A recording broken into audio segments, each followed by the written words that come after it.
Kepulan asap tuh. Minggir.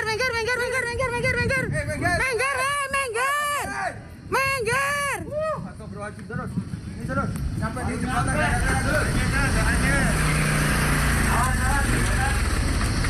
Jembatan merah kondisinya sudah gelap. Gelap total, Lor. Gelap, Lor.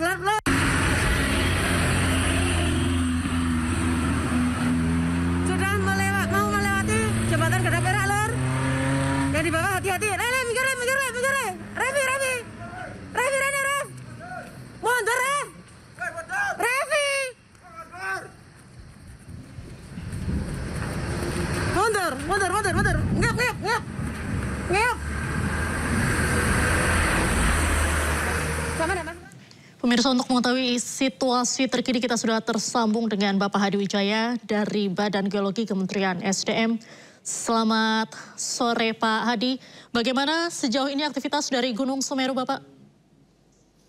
Ya, selamat sore Mbak Diandra dan pemirsa. Perlu kami sampaikan bahwa data terbaru kami pukul 17.00 tadi, kami sudah menaikkan status dari level 3 siaga ke level 4 atau awas. Ini adalah level tertinggi, di mana kami sampaikan ke masyarakat luas, termasuk juga kepada tim daerah, bahwa rekomendasi kami agar menjauhi di wilayah radius 5 kilo, tapi untuk sektoral 17 km, 20 km di sisi selatan. Jadi kami sampaikan dari sebelumnya 5 kilo menjadi 8 kilo, kemudian untuk sektoral dari 17 kilo menjadi 20 km. Demikian. Baik, sejauh ini bagaimana dampak di sekitar erupsi Bapak atau di sekitar lokasi? Ya, awan panas dari laporan terbaru tadi sudah mencapai ke Geladak Perak ya, atau di 13 kilo, dan kami terus memantau bersama tim kami di Pengawas Gunung Api dan juga tim ahli kami. Jadi saat ini kami terus meninjau apakah sektoral 20 km selatan itu masih bisa aman, atau kami jauhkan lagi ke 25 kilo. Kemudian yang kedua, Mbak Diranda, kami sampaikan juga bahwa data terbaru kami dari seismograf yang ada di pos Gunung Api menunjukkan bahwa getaran awan panas disertai dengan getaran banjir. Yang ini mengindikasikan bahwa sudah mulai proses terjadinya awan panas dan getaran banjir itu semakin meningkat, dan kami harapkan masyarakat betul-betul siap siaga untuk kondisi lebih jauh lagi, atau arah alirannya lebih jauh, lebih dari 20 kilo. Demikian. Sementara itu Pak, apakah ada risiko banjir lahar dingin mengingat curah hujan di sekitar Semeru saat ini? Betul, jadi dari data seismograf yang tadi kami sampaikan bahwa data kami sudah menunjukkan ada getaran banjir, yang itu menunjukkan bahwa di wilayah kawah itu sudah mulai ada aliran, sudah mulai ada lahar dingin yang juga disertai dengan tentunya karena ada curah hujan. Jadi kami harapkan betul-betul masyarakat yang wilayah terdampak di aliran lahar dingin dan juga sampai sejauh 20 kilo harus betul-betul aman dari wilayah tersebut. Berarti radius aman yang direkomendasikan oleh PVMBG untuk warga itu ada di berapa kilometer, Pak? Ya, untuk yang aliran lahar sejauh 20 km. Jadi saya minta masyarakat, termasuk terutama itu adalah yang truk-truk pengambil pasir itu betul harus menjauh. Kemudian untuk masyarakat luas di luar dari aliran lahar itu sejauh 8 kilo. Baik, 20 km untuk lahar. Kemudian juga sejauh ini dari PVMBG sendiri, proyeksi aktivitas Semeru dalam 24 hingga 48 jam ke depan diprediksi seperti apa, Bapak?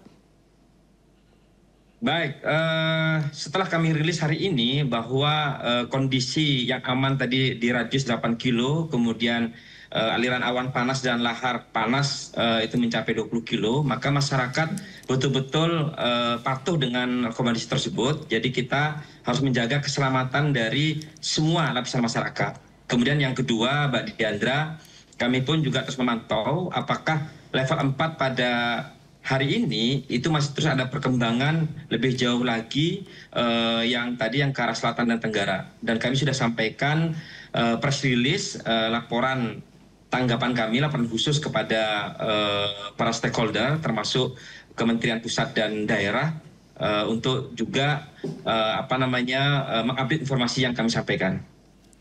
Baik, sementara itu Pak, apakah ada material vulkanik yang berpotensi untuk menuju ke permukiman warga? Ya, saat ini yang berbahaya itu adalah awan panas ya. Jadi awan panas guguran itu sangat berbahaya karena ini langsung mencederai masyarakat pada saat itu terkena. Berbeda dengan abu vulkanik, kalau abu vulkanik kan kita bisa dengan masker. Kalau awan panas ini jauh lebih berbahaya, jadi saya minta masyarakat betul-betul mematuhi rekomendasi yang telah kami buat. Baik, sementara untuk rekomendasi keselamatan bagi warga apa saja yang perlu diperhatikan Pak? Ya, pertama tentang radius tadi, jadi masyarakat di luar dari aliran awan panas dan lahar itu 8 km, kemudian secara sektoral ke arah selatan dan tenggara, di mana di sana ada aliran sungai dan lembah-lembah, itu usahakan tidak boleh ada masyarakat yang lebih dekat dari 20 km, jadi segera menjauh. Nah, kemudian kami sampaikan juga bahwa antisipasi tentang awan panas dan lahar. Kalau lahar dingin ini tentu karena faktor curah hujan yang meninggi itu juga bisa lebih jauh lagi arah dampaknya. Jadi saya kira masyarakat betul-betul harus memperhatikan kondisi terkini. Baik, Pak Hadi, mungkin dari PVMBG sendiri sudah memprediksikah sebelumnya bahwa ada perubahan pola aktivitas Semeru beberapa waktu terakhir ini? Ya, sebetulnya dalam 1 bulan kami terus meninjau dan melaporkan secara harian tentang bagaimana kondisi hari per hari. Jadi kalau selama ini Semeru itu erupsi yang abu vulkanik relatif antara 500 sampai 1.500 meter. Tapi ternyata hari ini terjadi peningkatan sangat cepat terkait dengan awan panas, dan itu bukan di puncaknya Mbak Diandra, tapi di area lerengnya. Dan itu menjadi perhatian dari kami, dan perlu kami sampaikan bahwa perubahan ini sangat cepat. Tadi pukul 16.00 kami meningkatkan status dari level 2 ke level 3. Ternyata 1 jam kemudian sudah berubah menjadi level 4 atau awas atau tertinggi dalam status gunung api. Baik, kemudian dari PVMBG sendiri dengan BPBD atau pemerintah daerah ini koordinasinya sejauh ini seperti apa Pak? Ya, tadi kami terus sampaikan kepada SES Sekretaris BPBD Jawa Timur, kemudian dengan para deputi di BNPB dan Kemenko PMK, bahwa kita harus bersatu padu untuk bisa meningkatkan koordinasi tersebut. Jadi harapan bersama agar masyarakat betul-betul tidak ada korban dalam kasus erupsi ini. Baik, tadi kan juga sempat disampaikan ada potensi banjir lahar dingin apabila curah hujan meningkat di sekitar Semeru. Kemudian apa yang perlu diantisipasi oleh warga di sana? Ya, sebetulnya kami bersama BNPB sudah juga memasang peralatan pemantauan untuk lahar dingin, di mana BNPB bekerjasama dengan pemerintah Swiss, dan saya kira itu langkah awal kami. Kemudian yang kedua tentu sosialisasi ke masyarakat, dan kami berharap bahwa pemerintah daerah baik BPBD, Basarnas ataupun tokoh-tokoh masyarakat betul-betul memberikan informasi dan ketegasan kepada masyarakat luas agar betul-betul mematuhi rekomendasi ini. Jadi kami harapkan bahwa safety first, keselamatan dari erupsi Gunung Semeru itu betul-betul kita jaga bersama. Baik, ada kemungkinan erupsi susulan yang lebih besar tidak Pak Hadi? Iya, ini kan baru awan panas yang terjadi dalam beberapa jam terakhir. Kami terus memantau. Yang jelas memang Mbak Diandra, dari seismograf yang ada di pos gunung api dan stasiun-stasiun pengamatan yang ada di kami, itu masih menunjukkan adanya getaran banjir dan getaran vulkanik yang menunjukkan aktivitas sekitar magma itu masih terjadi. Baik, untuk tantangan pemantauan Semeru, ini apakah ada kendala Pak seperti mungkin dari faktor cuaca kah atau dari faktor jarak pandangnya? Sejauh ini masih terpantau dengan baik. Namun memang tadi ada laporan ke kami tentang CCTV yang rusak ya. Jadi sepertinya memang sudah terkena semburan dari awan panas ini Mbak Diandra. Jadi ada CCTV kami yang sudah rusak dan itu diakibatkan oleh awan panas yang sudah terjadi. Baik, untuk runtuhan dari kawah atau dari puncak sendiri ini apakah ada potensi akan turun ke permukiman warga Pak? Atau masih hanya lahar saja? Iya, kami telah mengantisipasi itu. Hasil analisis kami yang tadi kami sampaikan bahwa kami telah meningkatkan radius dari radius 5 kilo ke 8 kilometer. Kemudian yang kedua, Mbak Diandra, untuk yang sektoral arah selatan dan tenggara, kami naikkan juga dari 17 kilo menjadi 20 kilometer. Bahkan tim kami sedang menganalisis apakah 20 kilo itu kami jauhkan lagi menjadi 25 kilo. Nah, jadi kami terus bekerja 24 jam, di mana tim kami, tim pengamat gunung api dan tim ahli kami di Bandung terus bekerja. Bahkan nanti malam kami tambahkan personil PGA dari Ijen dan Bromo. Kemudian besok pagi tim ahli kami akan berangkat dari Bandung menuju ke Semeru. Baik, dapat dikonfirmasi lagi Pak untuk arah letusan ini ke daerah mana? Yang mana warga ini harus mengantisipasi untuk evakuasi diri? Ya, peta sudah kami buat, Mbak Diandra. Memang ada beberapa aliran ya yang dari puncak menuju ke arah selatan, kemudian arah tenggara sampai ke arah tenggara mendekati timur. Tentang lokasi detailnya nanti kami akan minta tim kami untuk mendetailkan. Yang jelas peta sudah kami buat dan kami sudah berkoordinasi dengan BPBD, dengan Sekretaris BPBD Jawa Timur untuk betul-betul memastikan dari peta lahar atau peta kawasan rawan bencana Gunung Semeru itu betul-betul diterjemahkan pada titik-titik rumah-rumah dan masyarakat yang terdampak. Saya kira demikian. Baik, sejauh ini skenario apa saja sih Pak yang diantisipasi baik oleh PVMBG, kemudian juga BPBD dan BNPB setempat? Ya, mitigasi terus kami lakukan, di mana kami update peta KRB, kawasan rawan bencana gunung api, kemudian tentang radius kami juga betul-betul pantau, termasuk hari ini kami sudah naikkan 2 kali dari level 3 ke level 4, yang menunjukkan bagaimana tim ahli kami bersama tim lintas kementerian lembaga bekerja keras, sampai kita meningkatkan status dan juga radiusnya menjadi lebih jauh. Dan yang jelas juga memang kami harapkan masyarakat pun bisa mendapatkan informasi lebih cepat dari teman-teman daerah. Karena di kami pun Mbak Diandra terbatas ya, karena kami hanya ada 3-4 pengamat di sana. Jadi kami mengharapkan bahwa BPBD Jawa Timur dan BPBD Kabupaten Lumajang itu bekerja keras untuk betul-betul memberikan informasi dan dekat dengan masyarakat bila terdampak. Baik, nah lantas bagaimana cara dari PVMBG sendiri memastikan informasi ini cepat sampai ke warga, Pak? Ya, tim kami dari PGA sudah komunikasi yang terus-menerus, Mbak Diandra, dengan pihak BPBD dan masyarakat sekitar.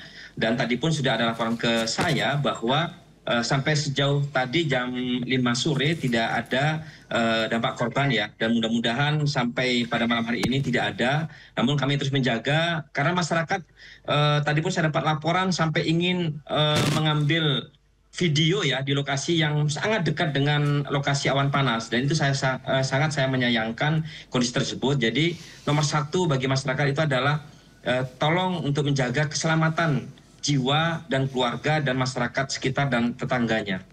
Baik, sementara Pak untuk malam ini kondisi kawah seperti apa? Apakah menunjukkan aktivitas yang meningkat lagi malam ini? Ya, laporan terbaru saya infokan bahwa pukul 17.50 nih Mbak Diandra, terekam seismograf di getaran awan panas dan getaran banjir itu masih terjadi. Jadi artinya awan panas yang bergerak itu masih berlangsung. Kemudian antisipasi adanya getaran banjir ini berarti rawan terhadap aliran lahar panas dan lahar dingin. Baik, indikator apa Pak yang dipantau oleh PVMBG? Ya, kami ada 2 jenis pemantauan. Pertama adalah pengamatan visual yang dari CCTV kami, dan tadi ada satu alat kami yang rusak karena terkena terjangan awan panas. Yang kedua ada alat instrumental kami yaitu seismograf, kemudian ada peralatan yang terkait dengan kondisi geometri dari gunung api, dan alhamdulillah bahwa alat tersebut masih berjalan dengan baik sehingga laporannya masih berjalan sesuai dengan harapan kami. Baik, untuk laporan sendiri ini biasanya berapa lama sekali, misalnya berapa menit sekali nih Pak?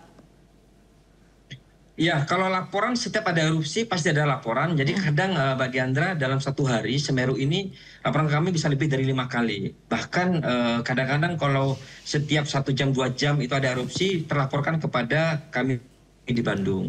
Dan hari ini terus-menerus kami dapat laporan dari tim kami, dari data CCTV, dari seismograf, dan sampai pada detik ini laporan masih terus masuk. Baik, mungkin Bapak ada imbauan yang ingin disampaikan kepada masyarakat sekitar? Ya, baik, untuk para pemirsa, kami harapkan bahwa masyarakat di wilayah terdampak betul-betul mematuhi rekomendasi yang telah dibuat oleh Badan Geologi Kementerian SDM. Pertama adalah betul-betul menjauhi radius 8 km secara keseluruhan. Kemudian dari terjangan awan panas dan lahar panas, lahar dingin, itu betul-betul menjauh dari sektoral 20 km.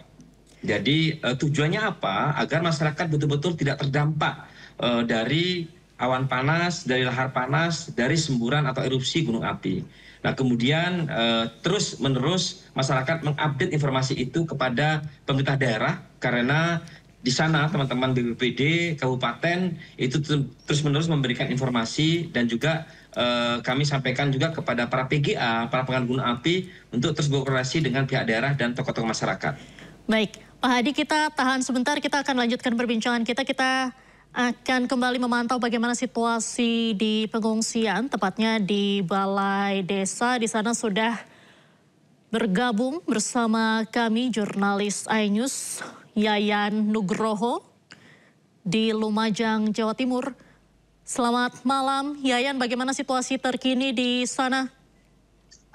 Ya, Diandra, saat ini saya berada di pengungsian Desa Penanggal.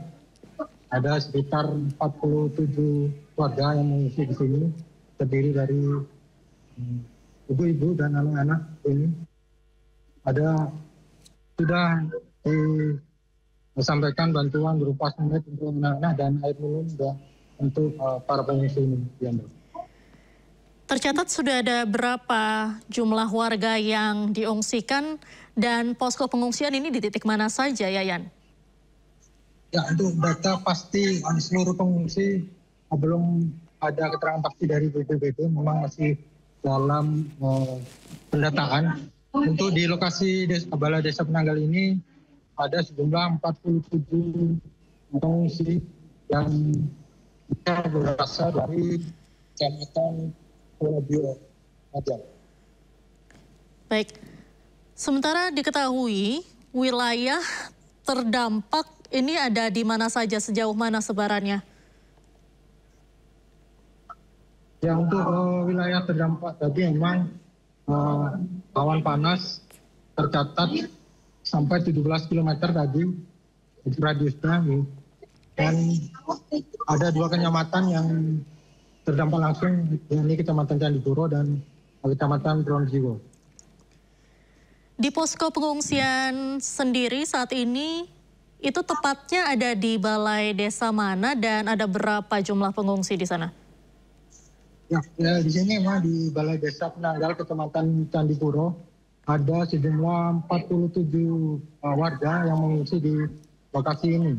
Terdiri dari ibu dan anak-anak dan juga remaja yang sudah berada di pengungsian ini sekitar tadi pukul 16 waktu Indonesia Barat. Lokasi pengungsian ini terletak berapa kilometer dari pusat letusan? Nah, untuk lokasi ini berada di sekitar 20 km dari puncak Gunung Semeru dan dinyatakan aman. Memang lokasi ini sejak erupsi 2021 dulu memang digunakan untuk warga mengungsi dari erupsi Gunung Semeru. Kebutuhan apa yang paling mendesak di lokasi pengungsian, Yayan? Dan untuk saat ini memang belum ada makan malam, belum ada ya. Masih berupa snack dan juga air minum untuk yang disediakan pihak desa untuk para pengungsi yang ada di sini. Dan ini juga ada petugas kesehatan data warga yang membutuhkan pemeriksaan kesehatan di lokasi pengungsian ini. Baik. Lalu langkah apa yang sudah dilakukan oleh BPBD atau juga Pemda setempat di sana untuk mengevakuasi warga? Ya, untuk warga ini memang yang berada di kaki Gunung Semeru sudah terevakuasi semua. Tadi memang early warning system yang berfungsi sehingga warga langsung dengan kesadaran sendiri melakukan evakuasi mandiri ke sejumlah titik yang ada di titik aman di Kecamatan Candipuro dan Ponorogo.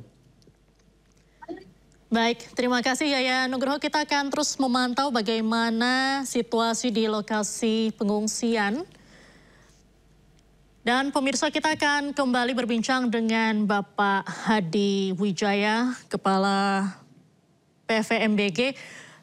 Pak Hadi, tadi kan juga sempat disampaikan bahwa peningkatan status dari erupsi Gunung Semeru ini sangat cepat. Dari pada sore ini langsung ke level awas begitu. Nah, pertimbangannya apa Pak untuk peningkatan status ini? Ya, tentu saja dari data yang sudah kami rekam, Mbak Diandra. Jadi dari data seismograf, CCTV yang masuk, tentu saja itu menjadi pertimbangan utama kami. Jadi hasil terbaru dalam siang menuju ke petang hari tadi itu memang terjadi peningkatan aktivitas awan panas yang awalnya hanya 5 kilo bergerak ke 7 kilo, bahkan tadi jam 5 ke 13 kilo. Sehingga itulah menjadi dasar kami kenapa tadi jam 16.00 kami naikkan ke level 3, kemudian 1 jam kemudian jam 17.00 kami naikkan ke level 4 atau awas atau level tertinggi dalam aktivitas gunung api. Baik, kemudian untuk potensi bahaya terbesar bagi warga saat ini apa Pak? Ya, saat ini terkait dengan awan panas guguran ya. Jadi awan panas yang kalau di Merapi kita sebut dengan wedus gembel. Nah, itu adalah awan panas guguran yang berbahaya. Dan yang kedua nanti aliran lahar panas dan dengan tambahan curah hujan menjadi aliran lahar dingin. Dan tentu saja masyarakat masih ingat tahun 2021, 2022 ada korban jiwa karena aliran lahar tersebut, Mbak Diandra. Jadi kami tadi dengan melihat yang diungsikan masyarakat, saya kira ini bagus sekali ya. Jadi sudah diantisipasi oleh pihak pemerintah daerah setempat. Jadi kami berharap bahwa sejauh mungkin masyarakat memang harus mengungsi dari wilayah terdampak. Baik, radius aman untuk warga ini dalam berapa kilometer, Pak? Ya, terbaru dengan level 4 pada sore hari ini pukul 18.29 kami minta agar masyarakat menjauh dari radius 8 kilo, kemudian dari aliran awan panas dan aliran lahar panas termasuk lahar dingin, kami berharap masyarakat tidak boleh ada yang di wilayah sekitar 20 kilo. Jadi sebaiknya sejauh mungkin. Bahkan analisis kami, Mbak Diandra, kami menyebutkan kemungkinan kami bisa menaikkan ke 25 kilo. Jadi ini kami minta untuk tim BPBD daerah, Basarnas, tim masyarakat, tokoh-tokoh masyarakat betul-betul mencermati informasi tersebut. Baik, berarti radius aman ini bisa berpotensi dinaikkan jadi 25 kilo. Lantas tadi juga sempat kami memantau ada lokasi pengungsian di radius 20 km. Ini apakah perlu dipindahkan, Pak Hadi? Ya, kalau posisinya masih aman dari awan panas itu kan bergeraknya di wilayah lembah-lembah itu, Mbak Diandra. Jadi kami sudah ada petanya. Jadi peta itu menyebutkan di wilayah aliran-aliran lahar dingin dan lahar panas tersebut memang sejauh 20 kilo. Namun jika aman dari aliran lahar panas, kami meminta untuk areanya itu di luar dari 8 kilo. Jadi ada dua kriteria yang kami sampaikan. Pertama adalah aliran lahar panas sejauh 20 kilo. dan aliran dari abu vulkanik yang merata itu di 8 kilo. Baik. Terakhir Pak Hadi, guguran awan panas ini mengarah ke daerah mana yang perlu diantisipasi oleh warga setempat? Ya, mohon maaf ini petanya masih bersifat ini ya sementara. Jadi arahnya memang ke arah selatan, ke arah tenggara, arah timur. Nah, desa dan kecamatannya nanti kami update lagi. Baik, terima kasih Pak Hadi sudah bergabung dengan Breaking News iNews hari ini. Selamat atau sehat selalu Bapak. Selamat petang. Pemirsa Breaking News masih akan kembali usai jeda berikut. Tetaplah bersama kami.